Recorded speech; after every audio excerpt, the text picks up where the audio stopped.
Assalamualaikum warahmatullahi wabarakatuh. Bismillahirrahmanirrahim. Alhamdulillahirrahmanirrahim. Pemirsa, berjumpa kembali di MSN Channel.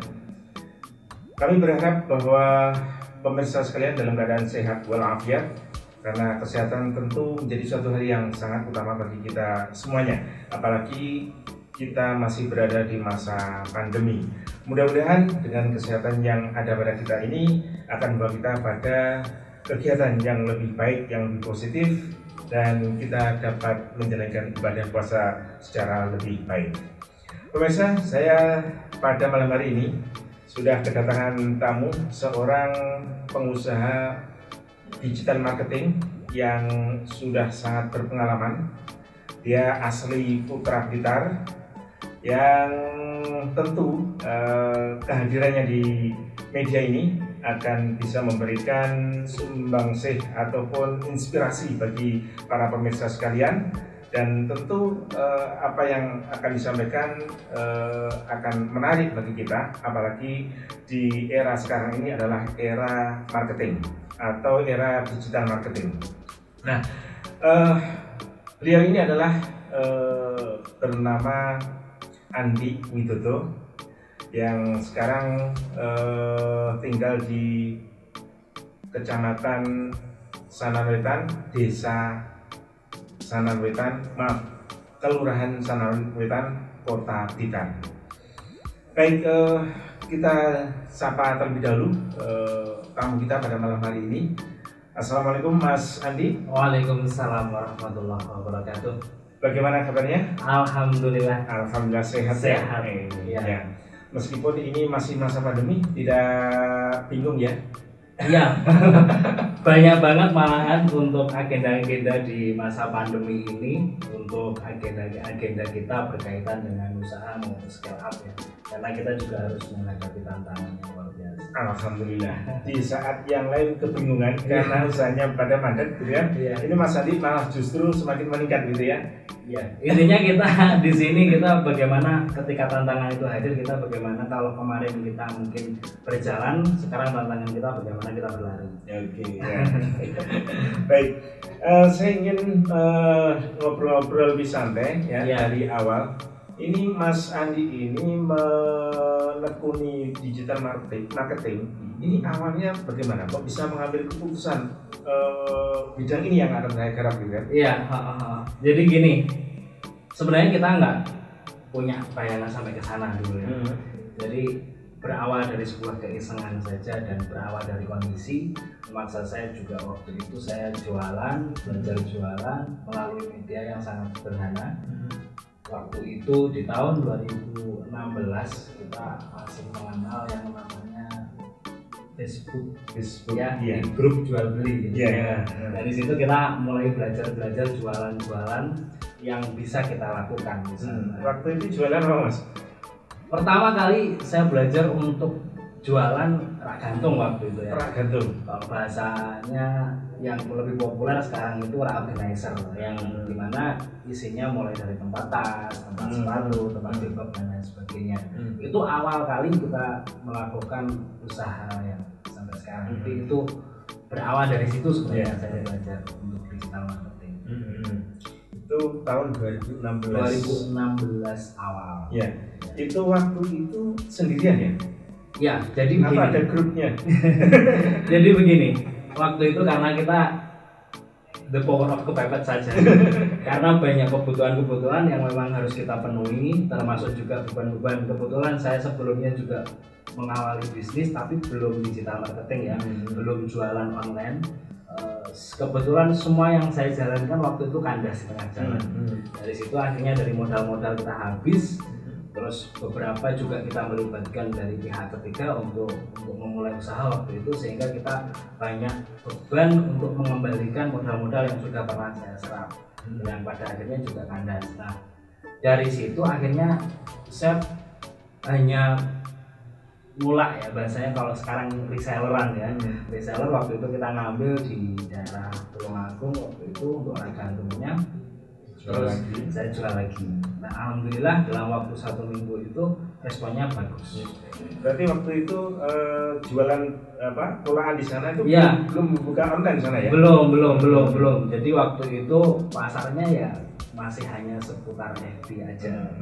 FB group kita jualan, mulai dari beranda kita jualan, FB group kita juga jualan di sana. Itu awal mulanya kita. Itu modal berapa Mas? Waktu itu kita juga pinjem. Jadi pinjem karena nggak ada modal sama sekali, kita sudah habis-habisan, kita nggak ada uang, dan yang dipertaruhkan waktu itu saya pinjam ke seseorang, di mana pinjaman saya itu saya harus mengembalikan dalam waktu 1 minggu. Gitu ya. Nah awalnya saya pinjam uang 1 juta, tapi 1 minggu itu harus saya kembalikan.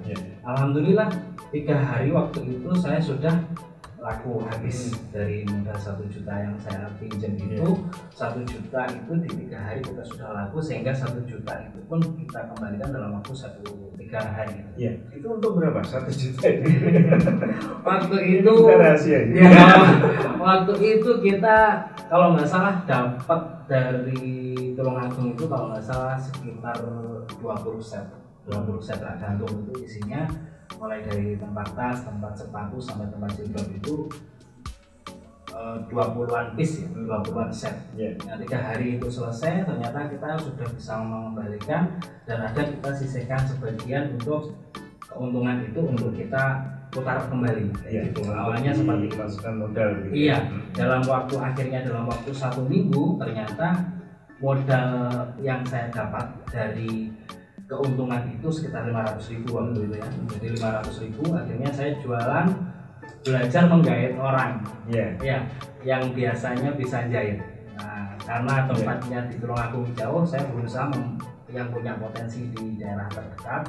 Kebetulan juga ada saudara yang bisa jahit, akhirnya saya suruh melakukan itu. Berarti setelah keluarkan tahu modelnya, bikin sendiri gitu ya. Cuman kelemahannya adalah kenapa tidak bisa sustainable ya waktu itu, karena kita nggak punya originalitas dalam segi produk gitu ya. Jadi kita hanya tiru-tiru saja, kalau orang bisa membuat kayak gini, saya terus akhirnya membuat. Yang sebenarnya di situ bukan passion saya, kan gitu, bukan saya secara pribadi, itu juga bukan menggambarkan tentang saya hanya tentang penjualan saja. Tapi saya kurang nyaman karena saya juga tidak menguasai di bidang pembuatan produknya, karena saya tidak bisa. Terus kemudian dari pembuatan itu akhirnya penjualan meningkat atau justru mengalami penurunan? Awalnya kita meningkat. Jadi awalnya kita meningkat, terus naik terus. Dari situlah sebenarnya saya mulai mengenal yang namanya marketplace. Waktu itu marketplace yang saya kenal pertama adalah Shopee waktu itu. Karena Shopee waktu itu promonya sangat luar biasa, free ordernya besar dengan order hanya 10.000, tapi free ordernya sampai 80.000 waktu itu. Nah, itu awal mula saya mengenal yang namanya digital marketing berbasis marketplace. Nah, di tengah-tengah perjalanan akhirnya saya juga kandas. Kenapa? Karena kita terus dihadapkan pada persaingan yang sangat ketat. Di sisi lain, saya tidak punya original dari segi produk yang saya jual. Sementara kompetitor terus membuat dengan harga yang jauh lebih murah, akhirnya kita nggak bisa sustainable, nggak bisa bertahan. Akhirnya kita habis juga. Di waktu nggak lebih dari 1 tahun habis. Terus kemudian dari situ bagaimana cara mengatasinya? Nah, cara mengatasi waktu itu begini. Jadi waktu itu ada tagihan, kalau nggak salah kita sudah melibatkan sekitar 25 penjahit sampai. Jadi 25 penjahit, kita produksi semua. Dari awalnya kita bermodal 500.000, kita buat beli kain dalam bentuk gulungan banyak. Lihat kalau nggak salah sekitar 100 yard. Nah itu macam-macam warna, macam-macam motif, karena sudah terlalu banyak bahan baku yang kita belanjakan, otomatis saya juga harus menyelesaikan ini, harus kita selesaikan. Walaupun di pasar kita sudah tidak mampu untuk bersaing harga, tetapi kita tetap selesaikan, dan akhirnya muncul sampai waktu itu saya punya uang itu 13.300.000. Saya masih ingat banget ya. Nah dari 13.300.000 ternyata muncul tagihan untuk harus saya selesaikan di penjahit itu 13 juta. Kembali lagi saya akhirnya habis ini modal 300.000 kan. Sementara harus kayak gimana ini saya harus melangkah. Nah dari situ akhirnya saya cuman iseng. Nah isengnya adalah waktu itu istri ini kan kebetulan pengen salah satu produk untuk dekorasi rumah. Nah waktu itu yang saya lakukan buat produk namanya vas pagar. Nah vas pagar yang bisa dipajang di tembok-tembok dalam rumah, bunganya bunga sintetis kayak gitu kan. Nah itu cuma buat menghias rumah aja. Tapi kita belum punya proyek untuk penjualan. Kenapa? Karena waktu itu saya cuma nurutin istri aja. Daripada saya bengong nggak ngapa-ngapain, nggak mau ngerjain apa juga saya nggak tahu apa yang harus saya kerjakan. Akhirnya inilah akhirnya mungkin salah satu berkah untuk menyenangkan istri juga ya. Jadi dari situ iseng juga saya foto aja produknya. Terus akhirnya saya iseng-iseng juga buat IG di Instagram, kita upload di sana.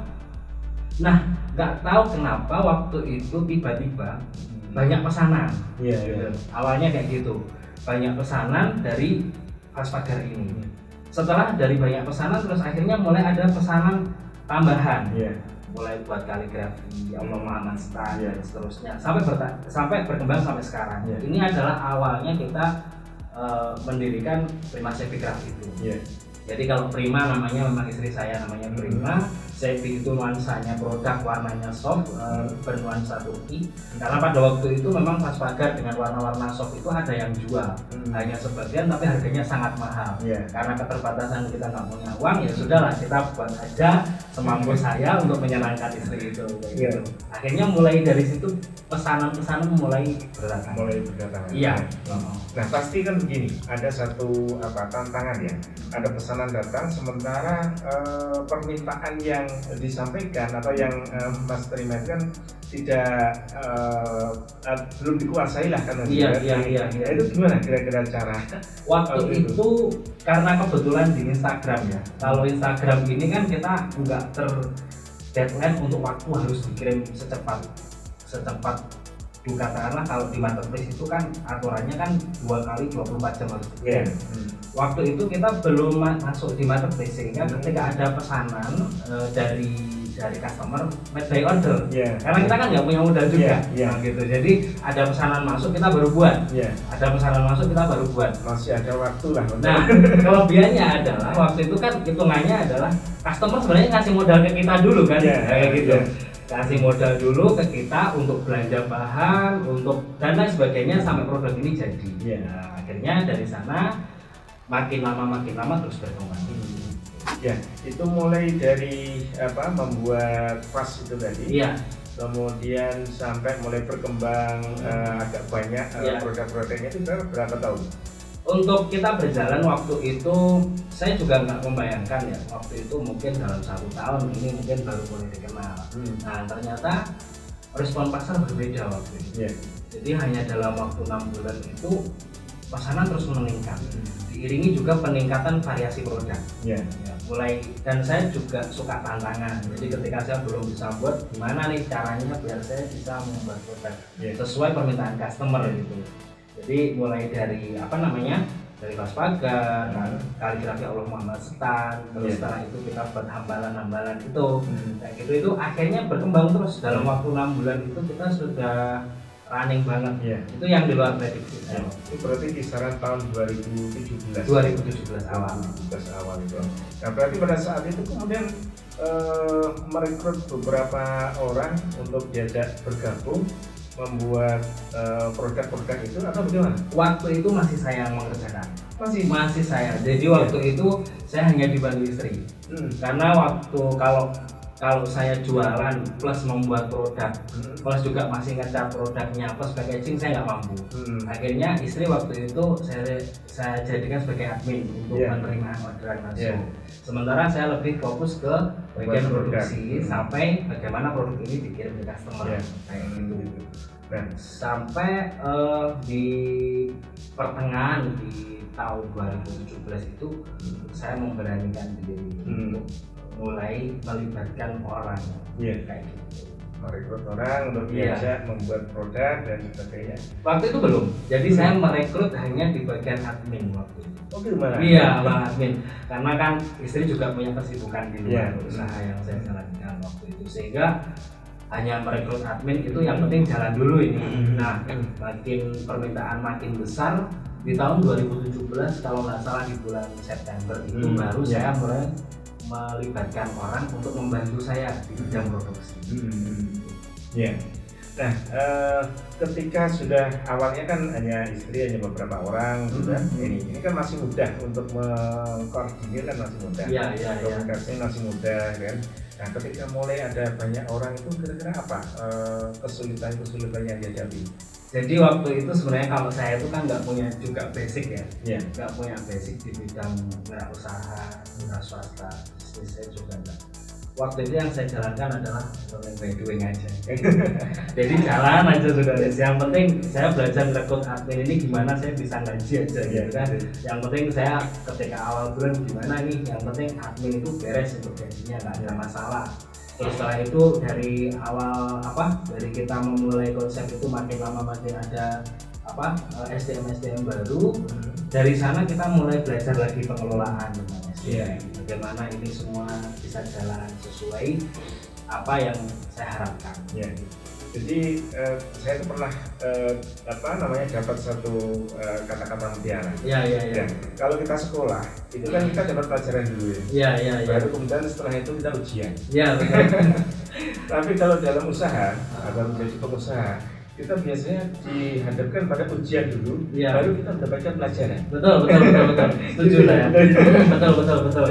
Iya, jadi akhirnya pokoknya jalan saja gitu. Betul. Akhirnya mendapatkan sesuatu ya. Iya, jadi banyak banget pelajaran yang saya petik waktu awal kali saya mendirikan usaha sampai saya melibatkan SDM. Dalam hal ini juga orang luar yang bukan keluarga, benar-benar orang lain, bagaimana kita benar-benar mengelola ini benar-benar learning by doing banget. Jadi saya juga waktu itu keterbatasan saya juga untuk sharing bagaimana mengelola SDM itu juga keterbatasan ya, karena waktu juga masih banyak untuk mengondisikan produk dan lain sebagainya.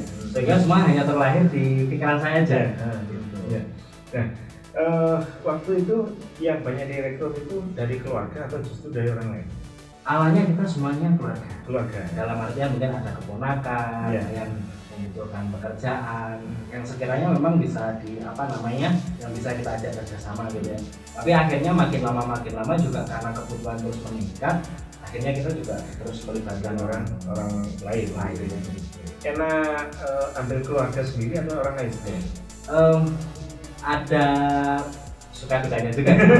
Terkadang kalau bahasa orang Jawa itu kan pakai terkadang kalau dengan keluarga, tetapi kelebihannya juga kita sama-sama saling mengerti. Karena kan dari awal kita jauh lebih kenal duluan, sehingga kita mungkin bisa lebih berimbang untuk saling mengerti karakter masing-masing, sehingga kita nggak terlalu membutuhkan waktu yang lama untuk mengenal satu sama lain tentang karakter yang ada.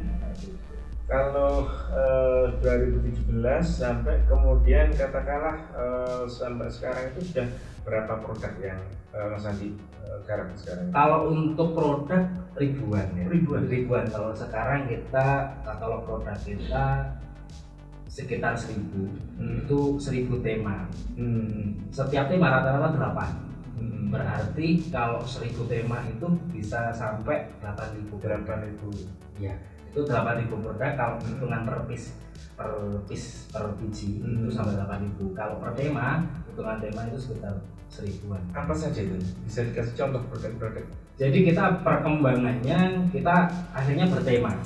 Jadi kalau kita konsepnya karena dekorasi karena dekorasi kan temanya adalah mulai dari ruangan keluarga, ruang tamu, kamar tidur anak, kamar tidur. Fokusnya masih ada dekorasi ya? Ya, semuanya fokusnya dekorasi. Jadi akhirnya saya berkembang di craft ini, kita sampai tema seperti halnya dapur, gitu. Jadi masing-masing akhirnya kita masuki semua.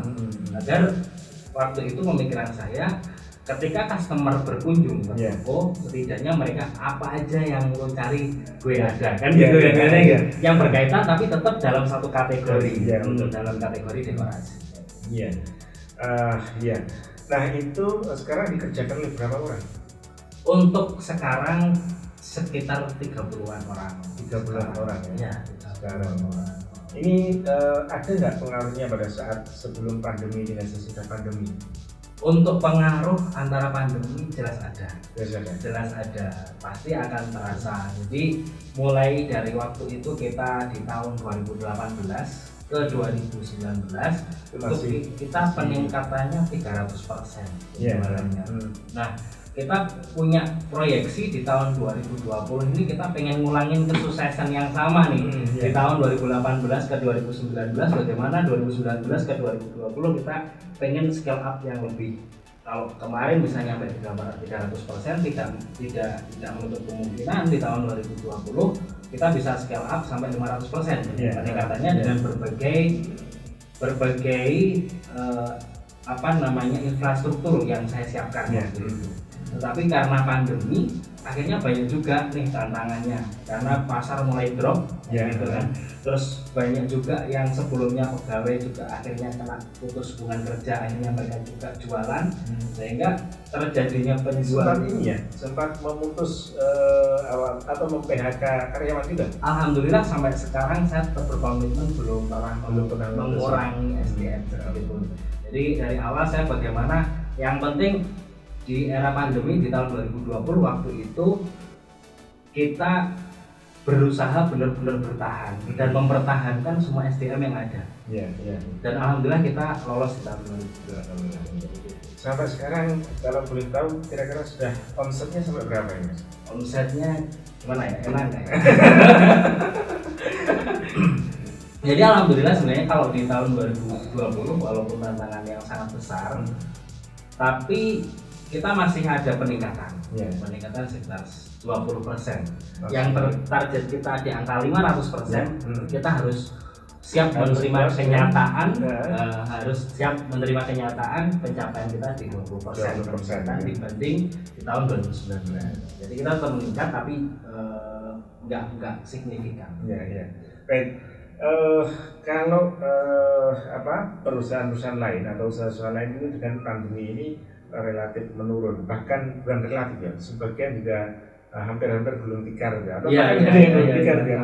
Ini Mas Andi malah justru tidak, masih meningkat gitu ya. Kira-kira apa sih strateginya atau kiat-kiatnya gitu sehingga bisa mempertahankan usaha ini?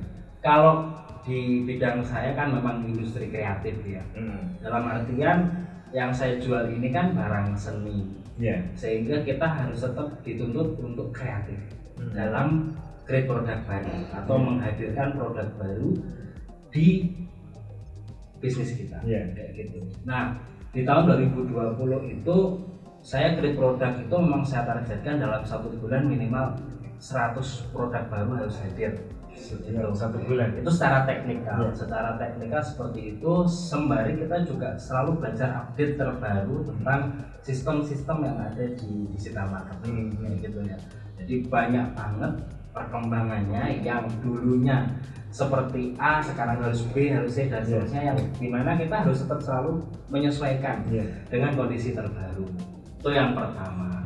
Untuk yang kedua, sebenarnya saya tetap meyakini bahwa kesuksesan itu bukan hanya tentang logika. Kesuksesan itu bukan hanya tentang apa yang ada di pikiran kita, tetapi bagaimana saya punya pandangan bahwa semua itu ada unsur invisible hand atau tangan-tangan gaib. Nah, ada faktor X. Faktor X. Salah satu faktor X-nya adalah saya dari awal itu memang membudayakan di dalam kinerja kita di perusahaan, di semua SDM itu saya budayakan untuk paginya itu sholat duha, habis itu membaca Al-Quran itu setiap pagi. Itu karyawan itu memang ngumpul ya di rumah? Di satu tempat. Di mana Mas? Di Jalan Mojopahit nomor 56A. Jalan Mojopahit 56A. Berarti yang setelah rel dari utara itu? Dari kampus Yudhisba agak ke utara sedikit, habis itu ke timur. selatan jalan di situ ada Prima Sepicraft. Nah, Prima Sepicraft gitu. Nah, di situ sebenarnya saya juga awalnya dulu itu saya mendirikan itu hanya untuk warehouse ya atau gudang. Tetapi tuntutan perkembangan akhirnya dari customer kita khususnya yang dekat itu pengen, Mas kalau bisa hadirkan galeri dong biar kita itu tahu sampelnya produk Prima itu apa aja. Soalnya Prima yang sebegitu banyak ribuan produk itu kita hanya cuma bisa lihat dari foto dari Instagram. Nah makanya akhirnya kita kita buat untuk sekarang, coba untuk kita buat galeri. Memang apa namanya, pembeli itu kadang-kadang juga penasaran. Apalagi kalau temannya dekat. Betul. Masa temannya dekat hanya lihat ya lewat foto aja kan? Iya. Oke. Baik ya. Ini kemudian ya dari sekian produk itu sekarang itu Mas Adi jual ke mana saja, lewat marketplace mana saja? Hampir semua marketplace ya yang ada di Indonesia itu saya masuk, mulai dari Shopee, Tokopedia, Bukalapak, Lazada, Blibli. Pokoknya semua marketplace yang memang kategorinya mendukung untuk produk kita masuk ke sana, kita masuk gitu. Jadi hampir semua marketplace itu yang memang mendukung kategori kita masuk ke sana. Trik-triknya untuk masuk ke masing-masing marketplace itu seperti apa? Sebenarnya gampang karena sebenarnya kan kalau sekarang apalagi di era sekarang yang informasi bisa kita dapatkan di internetnya tepat ya. Jadi kalau dari marketplace pun kan sudah ada panduan bagaimana kita daftar, bagaimana kita login, bagaimana kita awalnya menggunakan marketplace itu. Tentu dari setiap marketplace akan punya karakteristik masing-masing. Cuman sebenarnya kalau ibaratnya orang awam pun yang penting menurut saya bisa mengoperasikan HP dan sudah familiar dengan marketplace. Jadi kalau sekarang kan orang kan sudah terbiasa beli ya di marketplace itu gampang banget kalau ingin masuk di sana. Informasi itu. Yang penting melek informasi. Ya betul, yang penting rajin-rajin aja yang cari informasi entah dari Google, entah dari apa, nanti pasti ada. Pernah nggak mengalami satu misal entah barang itu kembali atau ada sesuatu yang nggak cocok dengan marketplace gitu? Pernah. Itu sering banget sebenarnya dulu. Awalnya karena kita waktu masih belajar dan tim belum betul siap, itu ada beberapa yang terkadang salah kirim. Produknya salah kirim, akhirnya produk itu kembali ke kita.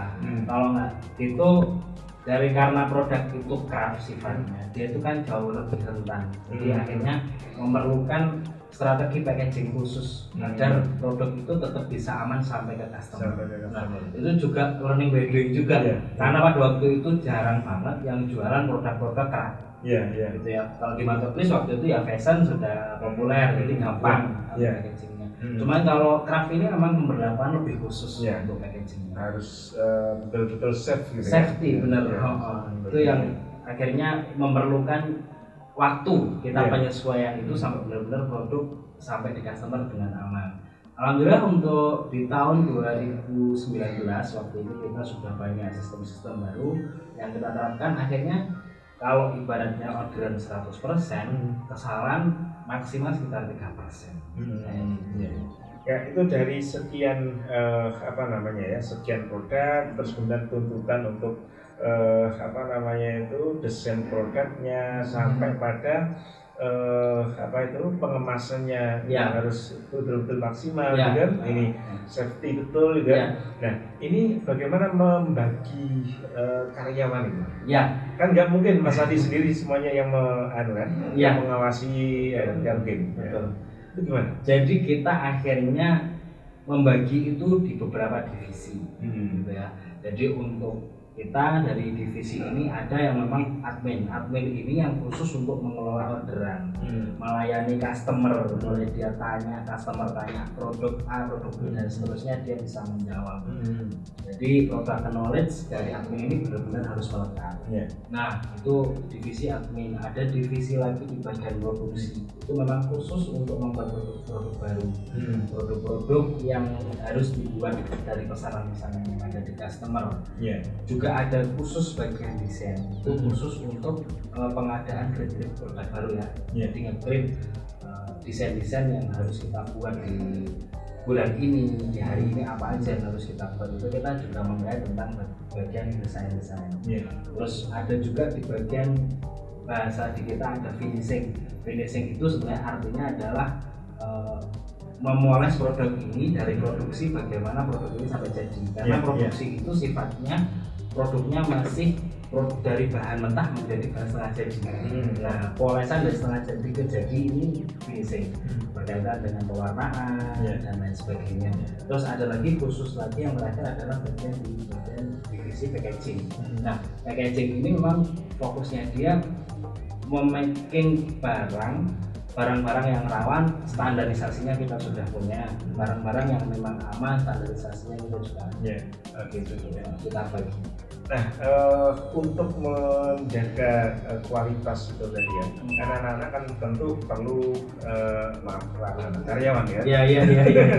Tentu kan perlu dipancing imajinasinya, kreativitasnya dan sebagainya. Nah, ini bagaimana Mas Andi mengkondisikan itu? Apakah karyawan ada semacam pelatihan tertentu yang dilakukan secara rutin atau bagaimana? Oh gitu. Jadi untuk kreativitas memang kita semuanya penyesuaian. Dalam artian penyesuaian adalah kebanyakan dari yang ada di SDM kita di bawah naungan Mas Hendra, mereka itu sebenarnya untuk basic tentang crafting atau kerajinan itu memang sebenarnya minim awalnya. Tetapi karena memang sudah terbiasa, akhirnya kan kalau orang itu kan sudah melakukan hal yang kebiasaan, akhirnya kan bisa-bisa juga akhirnya kayak gitu. Feelingnya bisa jalan, feelingnya juga bisa jalan karena setiap hari mereka juga selalu melakukan itu berulang-ulang kayak gitu. Terus untuk kayak bagian desain sebenarnya kan kalau bagian desain mereka sudah terbiasa dengan desain. Hanya saja bagian desain hanya kita arahkan seperti apa produk yang sebenarnya yang saya harapkan. Saya kasih gambaran kayak gini dan di bagian desain adalah menerjemahkan dari apa yang saya inginkan. Baik, ini yang ingin saya tahu juga ya. Kalau tadi kan kebetulan bidang Mas Andi itu kan bidang kreatif. Sehingga pada saat ini di saat kreativitas itu menjadi satu hal yang sedang dicari, itu memenuhi kebutuhan pasar. Tetapi ada nggak kira-kira kiat-kiat yang diperlukan untuk bisa bertahan di dalam berbisnis? Karena apa? Karena bisnis itu kan pasti bukan hanya sekedar kreativitas, tapi kan butuh juga semacam keuletan, budaya kerja yang baik dan sebagainya. Nah, ini bagaimana Mas Andi mengkondisikan itu? Oh begini, jadi kalau di bidang kreatif memang saya tetap berusaha konsep saya di original. Dalam artian original yang saya maksud adalah semua produk yang saya buat itu mencerminkan saya. Kayak gitu. Saya berpikir orang yang dengan karakter saya di luar sana pasti akan banyak. Sehingga sifatnya produk yang saya buat ini lebih khusus dalam artian sesuai dengan karakter saya. Sehingga pasarnya adalah pasar khusus. Itu untuk memang yang di dunia kreatif yang saya buat. Di sisi lain saya ada lagi yang memang menyiapkan produk itu produk yang memang diinginkan pasar secara luas. Nah ini kalau lapisan produknya. Jadi yang satu memang mencerminkan karakter saya, yang kedua produk ini benar-benar yang memang diserap untuk pasar yang jauh lebih luas. Jadi ada kalanya customer itu kita posisikan di depan dan di tengah. Ada juga customer yang kita posisikan di tengah dan di belakang. Ketika memang saya create produk itu berkaitan dengan original dari konsep saya, berarti saya memposisikan customer di tengah dan di belakang, dan di depan saya. Begitu saya bicara tentang produk ini berkaitan dengan produk yang pasaran yang banyak yang nyari, berarti saat itu saya memposisikan customer itu di depan dan di tengah, dan saya di tengah dan di belakang, posisinya seperti itu. Sehingga dalam hal ini dua pasar sebenarnya bisa saya ambil nih.